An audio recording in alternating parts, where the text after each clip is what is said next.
Electrical जी में आपका फिर से स्वागत है। आज मैं बात करने वाला हूँ जो डीसी मोटर में यांत्रिक टॉर्क है, फ्लक्स है, फील्ड फ्लक्स है, आर्मेचर करंट है, इन सभी के मध्य क्या रिलेशनशिप होता है इसके बारे में हम आज डिस्कस करेंगे। तो देखिए, डीसी मोटर क्या काम करता है, इलेक्ट्रिकल एनर्जी को मैकेनिकल एनर्जी में कन्वर्ट करता है। तो यहाँ पे इन्हीं दोनों के बीच के रिलेशन को कंपेयर करते हुए हमको रिलेशन को प्राप्त करना है। अब देखते हैं क्या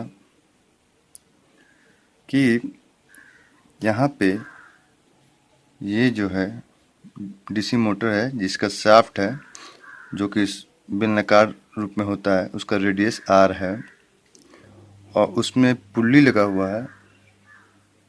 वो पुल्ली का सबसे बाह्य बिंदु P है जहाँ पे शाफ्ट के द्वारा F फोर्स लगाया जा रहा है। ठीक है, अब यहाँ देखते हैं जो इस मोटर के द्वारा जो यांत्रिक कार्य किया जा रहा है वो कितना है। मानिए कि ये शाफ्ट जो है वो n आरपीएम से पुल्ली को नचा रहा है। ठीक है, अब देखते हैं उस डीसी के मोटर द्वारा किया गया कार्य क्या होगा।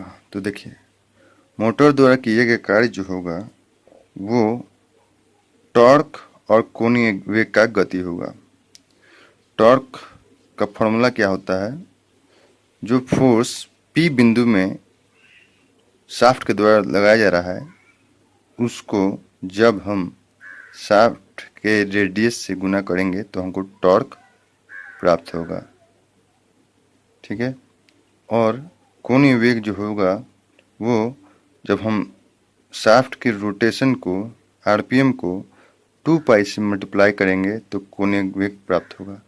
और इन सभी को कोणीय वेग और टॉर्क को जब हम आपस में मल्टीप्लाई करेंगे तो हमको आपको यांत्रिक पावर प्राप्त होगी, जो कि अब देखिए यहाँ पे टॉर्क के लिए TA मतलब आर्मेचर टॉर्क और 2 पाई n कोणीय वेग के लिए लग गया। अब देखिए यहाँ पे कोणीय वेग को ओमेगा भी कहते हैं, इसलिए TA 2 पाई n के बदले ओमेगा और इसको वाट में करेंगे अब। ठीक है, वाट में हो गया। तो ये जो आपका पावर जनरेट हुआ वो आपको यांत्रिक पावर जनरेट हुआ, जिसको यहाँ तक तो ये मैकेनिकल रूप में था, लेकिन जब ओमेगा में चेंज कर दिए इसको तो इसको वाट में पावर वाट में चेंज हो गया। ठीक है, तो आपका यांत्रिक पावर जो आया TA ओमेगा वाट। ठीक है, ये यांत्रिक पावर है। और जैसे कि हम जानते हैं कि मोटर का काम क्या होता है, इलेक्ट्रिकल पावर को मैकेनिकल पावर में कन्वर्ट करना। तो इलेक्ट्रिकल पावर हम लोग देते कहाँ हैं, तो देते हैं आर्मेचर में। तो आर्मेचर में क्या जनरेट होता है, हम पहले बताए थे, बैक EMF जनरेट होता है और आर्मेचर करंट फ्लो करता है। यही दो चीज़ आर्मेचर में होता है। तो अब देखिए, ये बैक EMF और IA मतलब आर्मेचर करंट का जो प्रोडक्शन है उसको हम इलेक्ट्रिकल पावर के रूप में देखेंगे। फिर अभी यांत्रिक शक्ति जिसका फॉर्मूला हमने TA ओमेगा रखा था और ओमेगा का मान कितना था 2 पाई n, इसलिए डायरेक्ट यहाँ रखा गया TA इंटू 2 पाई n। ठीक है, अब देखिए यहाँ पे इस बैक EMF के बदले हम लिख सकते हैं, चूँकि पहले मैंने बताया बैक EMF का फॉर्मूला क्या हो जाता है 5ZNP/A और इंटू 60 होता है, लेकिन यहाँ पे हम उसको हटाते हैं, केवल इसी को रखते हैं। ठीक है, 5ZNP/A। ठीक है, इंटू IA। ठीक है, अब देखते हैं यहाँ पे इसको रखते हैं कि TA इंटू 2 पाई n। अब यहाँ पर भी n है और यहाँ पर भी n है, तो n एक दूसरे को कैंसिल कर देगा। अब आपके पास बचा रह जाता है क्या, phi Z P by A into I A equal to T A 2 pi, बस यही बचा रहेगा यहाँ पे। अब इसी को आगे करते हैं तो हमारे पास हो जाता है टी ए को वहीं रहने देंगे, मतलब आर्मेचर टॉर्क जो है उसको वहीं रहने देंगे, तो क्या होगा, नया फार्मूला जो बनेगा फाई जेड पी जो कि यहाँ पे था बटा ए इंटू 2 पाई। अब 2 पाई ऊपर था तो इधर आएगा तो नीचे में आएगा तो 2 पाई इंटू आई ए। ठीक है, इस प्रकार से होगा। अब देखिए हम इसको, इस फॉर्मूला जो है phi Z P by 2 pi A into I A जो प्राप्त हुआ हमें अभी समीकरण को कंपेयर करके सॉल्व करने पे, उसको हम इस प्रकार से लिख सकते हैं टी ए बराबर 1/2 pi into phi Z P by A into I A लिख सकते हैं।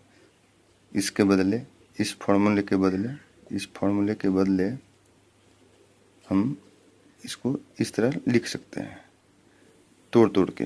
ठीक, और हम जानते हैं कि मोटर में हम कंडक्टर की संख्या, पोल की संख्या और पैरेलल पाथ की संख्या को नहीं बदल सकते हैं, मतलब वो कांस्टेंट है, उसके बदले हम के यूज करेंगे। ठीक है, अब आगे देखते हैं, हम 1/2 पाई के बदले 0.1159 डाल सकते हैं। तो टी ए बराबर 0.159, फाई जो है वह उतर जाएगा, आई ए उतर जाएगा और जेड पी बटा ए के लिए नियतांक के यूज करेंगे। तो इस प्रकार हम देखेंगे कि आपका आर्मेचर टॉर्क जो होता है या मोटर का जो टॉर्क होता है वो directly proportional to armature current होता है।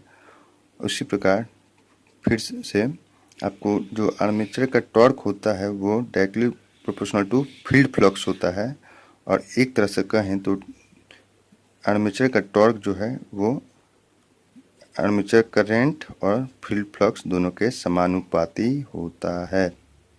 तो यही रिलेशन हमको प्राप्त होता है।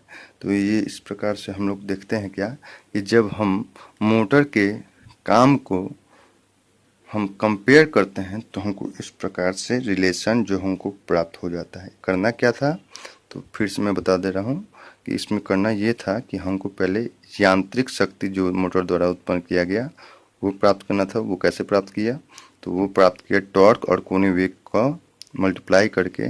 टॉर्क जो होता है F इंटू आर होता है और कोणीय वेग जो होता है 2 पाई n होता है।